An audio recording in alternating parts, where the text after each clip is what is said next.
if you have an operator that's not paying attention when he's installing the blades, you will have this can happen very, very easily. It's happened to us.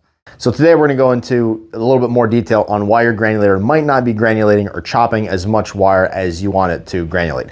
Number one, the very, very, very first number one, and I get this all the time, the granulator is actually going in reverse. So you put material in it, it's chopping, you're saying, hey, this material's chopping, I'm getting copper chops, but it's going into reverse. So say this is a piece of copper wire, right, nice and flat. When you chop this, when you cut it, you should see that wire being cut. It should be like a pretty clean cut.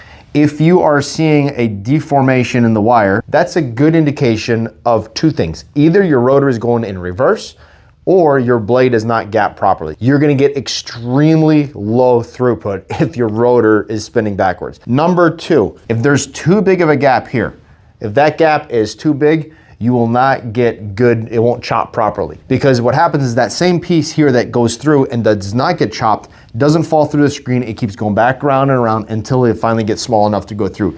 You create a bunch of things here, a lot of friction, a lot of unnecessary heat. When your machine gets hot, that plastic gets hot, now you risk a meltdown in your granulator. Number three, you will have your bed blade backwards. If you have an operator that's not paying attention when he's installing the blades, this can happen very, very easily. It's happened to us. You want to have this blade, this point to point, and then when it comes back around, point to point on that side. This would happen more often than you think. And oh, your blades aren't sharp. So you might have, your gap might be pretty tight, but if your blades aren't sharp and you get that rolled over, that, you know, the tip being not sharp. One more, it is your screen size. But this is your screen here and you have your blades. For example, if you're doing Romex, the Romex will come in here and will just, they're solid chunks. It'll just stay in here for a long time if you have the same screen that you would use for THHN, which is a smaller screen. Now, if you are using a turbo after your granulator, you can open up that screen much bigger. Where you have to be careful is that you don't put a screen that's so big that now you're taxing